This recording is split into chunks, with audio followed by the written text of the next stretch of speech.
Сьогодні в суспільстві було багато суперечок щодо рішення Генштабу Збройних сил України про затвердження порядку отримання якихось дозволів для військовозобов'язаних, призовників і резервистів. Я бачу, що є різні оцінки такого рішення, є нерозуміння і навіть обурення в суспільстві. Я доручив міністру оборони, начальнику Генерального штабу, головнокомандуючому Збройних сил доповісти мені всі деталі під час завтрашнього чергового засідання Ставки Верховного Головнокомандуючого. Одним з пунктів порядку денного. Я обіцяю народу з цим розібратися. І прошу надалі Генеральний штаб не ухвалювати без мене подібних рішень. Слава Україні!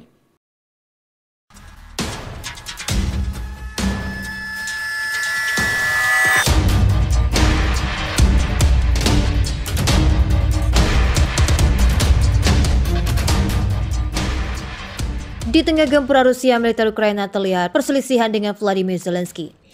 Ukraina yang terus mendapatkan gempuran dari Rusia dikabarkan alami perpecahan di antara elit pimpinan negara dengan pihak militer. Bahkan Presiden Ukraina Vladimir Zelensky dikabarkan tengah frustasi karena pengambilan keputusan oleh pihak militer tak melibatkannya.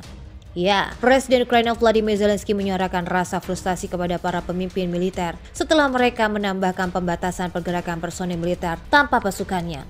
Staf Umum Angkatan Bersenjata Ukraina membeberkan bahwa pembatasan baru akan mengharuskan anggota wajib militer cadangan dan lainnya yang tunduk pada dinas militer Ukraina meminta izin dan perekrutan teritorial militer dari pusat dukungan sosial untuk meninggalkan wilayah mereka.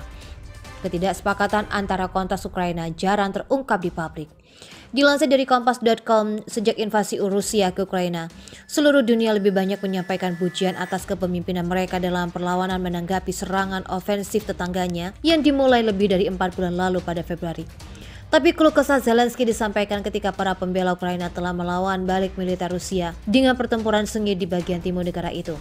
Zelensky mengkritik keputusan militer Ukraina selama pidato nasional dengan mengatakan itu seharusnya tidak dibuat tanpa masukannya, itu menyebabkan banyak perselisihan. Zelensky mengatakan telah menginstruksikan agar para pemimpin militer memberikan rincian lebih lanjut tentang keputusan itu dalam sebuah pertemuan pada Rabu 6 Juli yang lalu. Zelensky berjanji kepada orang-orang untuk mencari jalan keluar, dan Zelensky meminta staf umum militer untuk membuat keputusan seperti itu tanpa pertimbangan Zelensky di masa depan.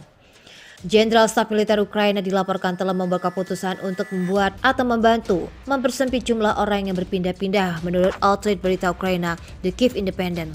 Lebih lanjut, ia mendesak agar setiap orang yang belum terdaftar atau memperbarui pendaftaran militer mereka harus melakukannya.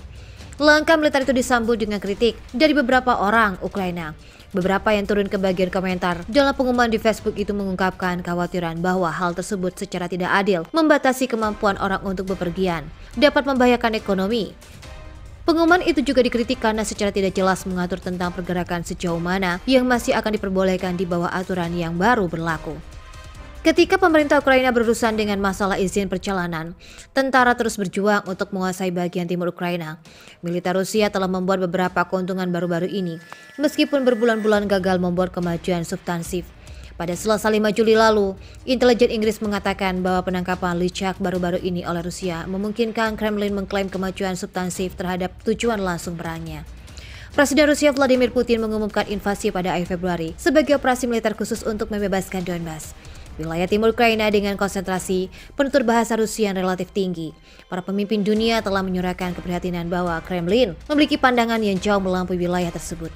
Namun Kementerian Pertahanan Inggris mengatakan pasukan Ukraina bisa mundur ke wilayah yang lebih siap pertahanannya untuk menguatkan pasukan di garis depan. Sementara itu, sekutu utama Presiden Rusia Vladimir Putin, yakni pemimpin baru Rusia Alexander Lukashenko, mulai mengisyaratkan apa yang mungkin terjadi selanjutnya dalam perang Rusia.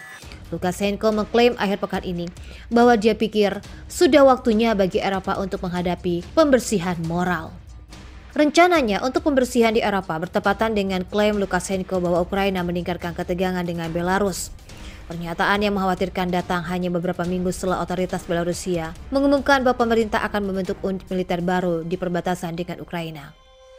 Belarusia juga akan membentuk milisi rakyat dan meluncurkan latihan baru untuk mempersiapkan perang.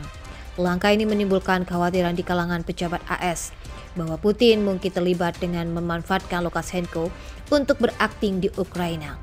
Peningkatan pernyataan permusuhan yang datang dari Belarusia menjadi hanya beberapa hari setelah Lukashenko dan Putin bertemu di Istana Konstantinus di St. Petersburg, di mana Putin menyarankan kedua negara menjadi lebih dekat daripada sebelumnya. Lukashenko bagaimanapun telah berupaya untuk menarik kembali beberapa pernyataan dan mencoba menyampaikan bahwa dia tidak memiliki niat untuk menyerang atau berperang dengan Ukraina.